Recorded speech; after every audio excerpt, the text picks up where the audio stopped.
छोटा यूनिट को हम बोलते हैं एटम और फिर आता है मॉलिक्यूल्स। अब देखो मान लो ये एक एटम है, ठीक है ना।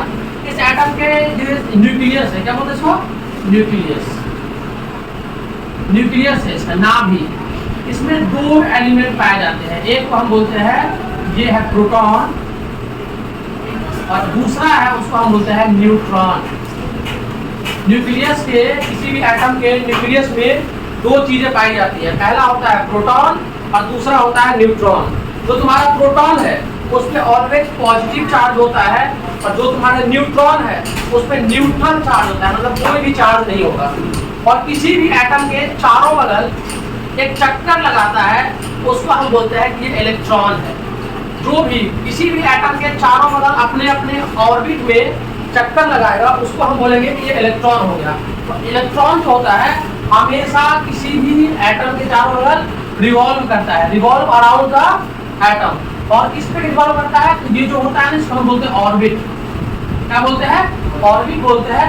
कोई भी इलेक्ट्रॉन चक्कर लगाएगा, ठीक है ना, एटम के चारों बगल या न्यूक्लियस के चारों बगल अपने अपने ऑर्बिट में ही चक्कर लगाएगा। वो ऑर्बिट से बाहर कभी भी नहीं जाएगा, जब भी रहेगा वो अपने ऑर्बिट के अंदर ही रहेगा और ऑर्बिट के अंदर ही वो चक्कर लगाएगा। जैसे मान लो ये अगर उसका रिवॉल्यूशन है ना ऐसे ऐसे, तो वो ऐसे अगर रिवॉल्व कर रहा है इस तरह से, तो अगर ये इलेक्ट्रॉन है, यहाँ वाला इलेक्ट्रॉन E1, ये इसी रो में चक्कर लगाएगा।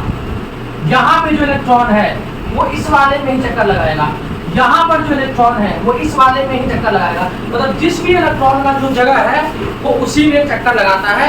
और हर एक इलेक्ट्रॉन के पास अपना ना अपना कुछ ना कुछ चार्ज होता है। तो जब भी किसी एक इलेक्ट्रॉन की चार्ज की बात करेंगे तो हम बोलेंगे 1.6 × 10⁻⁹ कूलम।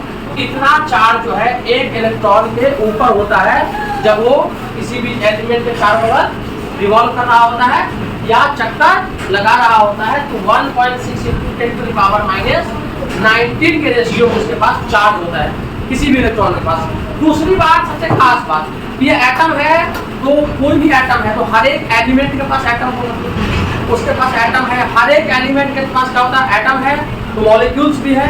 तो हम देखेंगे कि जब उनको क्या किया गया था, बांटा गया था उन मॉलिक्यूल्स को या उन एटम्स को या किसी भी एलिमेंट के, तो उसको पीरियोडिकली बांटा गया था अलग अलग क्लास में। उसी को हम बोलते हैं कि क्लासिफिकेशन ऑफ एटम होता है। ध्यान रखना, जब भी अगर एटम मॉलिक्यूल्स की बात हुई, बहुत सारे साइंटिस्ट ने इसके बारे में बताया। डाल्टन ने बताया, रदरफोर्ड ने बताया, मैंडलिफ ने बताया। डाल्टन ने कहा कि देखो सिंपल सी बात है, एटम को हम काट नहीं सकते। एटम की खासियत होती है इसको आप काट नहीं सकते, इसको आप बांट नहीं सकते हो, और ना ही एटम के साथ आप कुछ ऐसा कर सकते हैं, हाँ क्रिएशन कर सकते हैं। डाल्टन ने कहा कि इसको आप काट नहीं सकते, लेकिन हम कहते हैं काट नहीं सकते हैं। बाद के टाइम में पता लगता है कि इसको बांट देंगे इलेक्ट्रॉन, प्रोटॉन, न्यूट्रॉन में। अगर हम कहते हैं कि कोई भी एटम जो हमारा है इलेक्ट्रॉन, प्रोटॉन और न्यूट्रॉन से मिलकर के बना हुआ है, अगर वो इलेक्ट्रॉन, प्रोटॉन और न्यूट्रॉन से मिलकर बना हुआ है, इसका मतलब क्या है कि उस एटम को बांटा गया था, तभी तो क्लासिफाई किया हमने इलेक्ट्रॉन में, प्रोटॉन में और न्यूट्रॉन में। तो जब भी किसी भी एटम को काट छाट या बांटने की बात होगी तो हम कहेंगे किसी भी एक एटम को हम तीन टाइप से क्लासिफाई करते हैं, इलेक्ट्रॉन में, प्रोटॉन में, न्यूट्रॉन में। जहाँ प्रोटॉन पे प्लस चार्ज, इलेक्ट्रॉन पे माइनस चार्ज और न्यूट्रॉन पे न्यूट्रल चार्ज।